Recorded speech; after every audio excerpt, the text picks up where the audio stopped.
Welcome to Kavita Tutorials. First question, an owl can see clearly at night but not daytime because it has. Owl या फिर उल्लू को night time या रात के समय क्लियर दिखाई देता है बट डे टाइम आउल को दिखाई नहीं देता है. आउल होता है उल्लू. More rods and few cones, less rod and more cones, more rods and more cone या फिर less rods and less cones. Owl में more number of rod cells present होते हैं. रोड सेल नाइट के time ज्यादा activate होते हैं, इसलिए रोड सेल की वजह से आउल या फिर उल्लू को रात के टाइम दिखाई देता है. और इसमें less number of cone cell present होते हैं, तो इसका आंसर आएगा more rods and few cones. एक और रीजन क्या होता है, जो आउल के आईज में कॉर्निया का साइज बड़ा होता है. जितना कॉर्निया का साइज बड़ा होगा उतना ज्यादा पिपल का साइज भी होगा. जितना ज्यादा पिपल का साइज होगा उतनी ज्यादा लाइट एंटर करेगी आई के अंदर. बट मोस्ट इंपोर्टेंट रीजन क्या है, आउल में more number of rod cell present होते हैं. कॉन सेल कम होते हैं और रॉड सेल इसमें ज्यादा होते हैं. ईगल और काइट की अगर हम बात करें या डेवर्ड्स की हम बात करें, इनमें more number of cone cell present होते हैं. बटरफ्लाइज की हम बात करें तो बटरफ्लाइज आगे पीछे दोनों साइड देख सकती हैं, क्योंकि बटरफ्लाइज में बिग आइज प्रेजेंट होती है जो थाउजेंड्स ऑफ स्मॉल आइज से मिलकर बनी होती है. Next question, rainbow is a natural phenomenon showing reflection, deflection, dispersion या फिर डाइवर्जन. रेनबो या फिर इंद्रधनुष में 7 कलर्स की फॉर्मेशन होती है. किस वजह से? Due to dispersion. और डिस्पर्शन होता है the phenomenon of splitting of white light into its constituent 7 colours. और 7 कलर्स को आप कैसे याद रखोगे? बिबग्यो. और आपने याद रखना है बिबग्यो, violet, I for indigo, V for blue,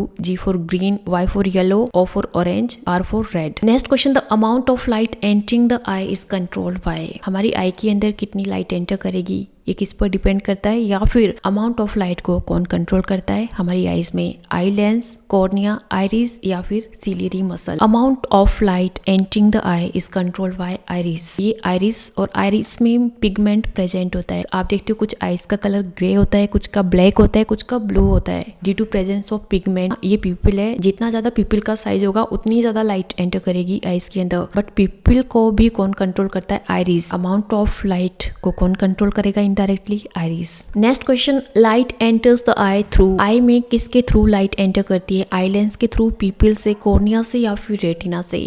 light enters the eye through cornea. ये कॉर्निया से लाइट एंटर करेगी आई के अंदर. इस पूरे पार्ट को हम बोलेंगे cornea. Next question, which of the following is not a luminous object. Luminous object इस तरह के ऑब्जेक्ट्स होते हैं जो अपनी लाइट एमिट करते हैं या फिर जो हमें रोशनी देते हैं. इन सभी से हमें रोशनी मिलती है. सन की अपनी लाइट होती है, कैंडल की अपनी लाइट होती है, ट्यूब लाइट की भी अपनी लाइट होती है. बट जो मून होता है इसकी अपनी लाइट नहीं होती है. इससे हमें रोशनी जरूर मिलती है बट मून की अपनी लाइट नहीं होती, इसलिए मून एक्सेप्शनल है. ठीक, मून सन की लाइट से चमकता है. Next question, in the retina of the eye the area having no sensory cell is called. Retina के किस पार्ट में कोई भी सेंसरी सेल प्रेजेंट नहीं होता है? आइरिस, ब्लाइंड स्पॉट, कॉर्निया या फिर डार्क स्पॉट? इसका आंसर आएगा डार्क स्पॉट. ये क्या है? रेटिना. और रेटिना के इस पार्ट में कोई भी सेंसरी सेल प्रेजेंट नहीं होता है और इस पार्ट को हम बोलते हैं blind spot. Next question, name the type of mirror used as a rear view mirror. पीछे गाड़ियों को देखने के लिए या वेक व्यू मिरर की तरह व्हीकल्स में हम कौन सा मिरर यूज करते हैं? Plane mirror, concave mirror, convex mirror या फिर ऑल ऑफ दीज. व्हीकल्स में पीछे गाड़ियों को देखने के लिए हम यूज करते हैं कन्वेक्स मिरर का.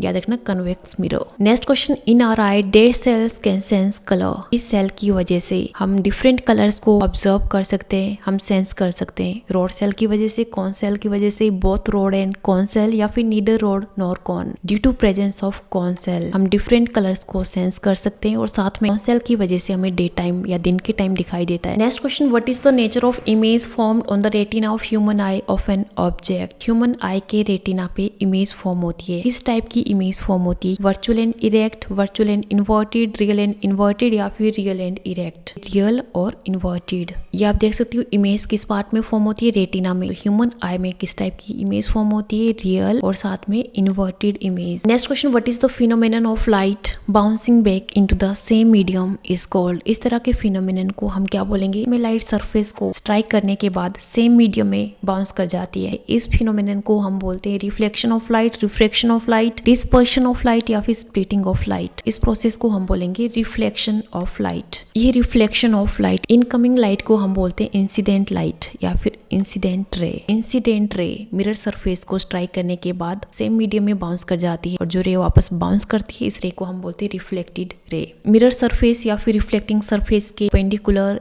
एक डॉटेड इमेजिनरी लाइन ड्रॉ की जाती है, इसे हम बोलते हैं normal. According to first law of reflection, the angle of incidence in the angle of reflection are always equal to each other. Next question, when we stand in front of our dressing table, our left hand seems to be right and right seems to be left, this is called. जब हम एक dressing table के front में खड़े होते हैं या फिर मिरर के सामने खड़े होते हैं तो हमें अपना राइट हैंड लेफ्ट नज़र आता है और लेफ्ट हैंड हमें राइट नज़र आता है। किस वजह से? Left right confusion, lateral inversion, upside down phenomenon या फिर मिरर्स इफेक्ट। लेटरल इन्वर्जन की वजह से, this is lateral inversion. Right hand हमें मिरर में लेफ्ट नजर आएगा और लेफ्ट हैंड हमें मिरर में राइट नजर आएगा। Next question, myopia can be corrected by using a concave lens, convex lens, opaque lens या फिर माइक्रो लेंस। मायोपिया को हम नियर साइटेडनेस भी बोलते हैं। मायोपिया में जो पास के ऑब्जेक्ट्स है हमें क्लियर दिखाई देते हैं, पर जो दूर के ऑब्जेक्ट्स है उन्हें हम क्लियरली नहीं देख पाते हैं। दूर के ऑब्जेक्ट्स को क्लियरली देखने के लिए हम किस लेंस का यूज करेंगे? Concave lens.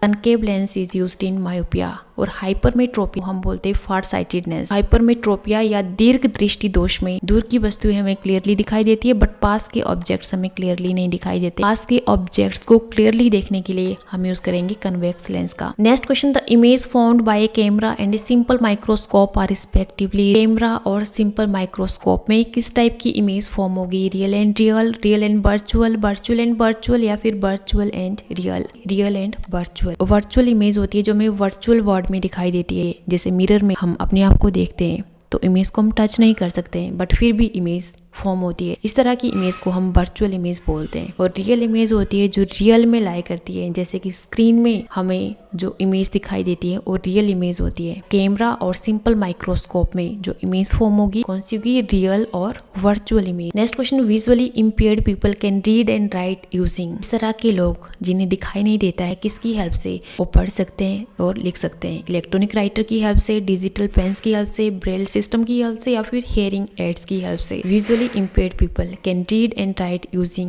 braille system. Next question, front valved part of the eyeball is called. eyeball का जो front valved part होता है इसे हम क्या बोलते हैं? cornea, choroid, pupil या फिर retina. Front valved part of eyeball is called cornea and this is cornea. It is the front valved part of eyeball. Next question, a number of rays from different direction assemble at point are called. जब बहुत सारी raise एक point पर assemble होती है या फिर collect होती है इस तरह की रेज को हम बोलेंगे intersecting rays, parallel rays, divergent rays या फिर कन्वर्जेंट रेज। जब एक पॉइंट पे सभी रेज कन्वर्ज होती है, असेंबल होती है, इस तरह की रेज को हम बोलेंगे कन्वर्जेंट रेज। एक सिंगल पॉइंट से जब रेज डिफरेंट डायरेक्शन में डाइवर्ज होती है इस तरह की रेज को हम डाइवर्जेंट रेज बोलेंगे। और डिफरेंट डायरेक्शन से एक सिंगल पॉइंट में असेंबल होना इस तरह की रेज को हम बोलेंगे convergent rays. Next question, what makes the object visible. किसकी हेल्प से हम वस्तुओं को देख सकते हैं? साइज, टाइम, कलर या फिर लाइट। लाइट की प्रेजेंस में ही हम ऑब्जेक्ट को देख पाते हैं। Next question, speed of light is fastest in. इनमें से किस मीडियम में लाइट की स्पीड फास्टेस्ट होगी? एयर में, वाटर में, डायमंड में या फिर ग्लास में? Speed of light is fastest in air. Next question, which of the following travel faster? Jet aeroplane, sound, light या सुपरसोनिक प्लेन? लाइट की स्पीड ज्यादा होती, लाइट विल ट्रेवल फास्टर।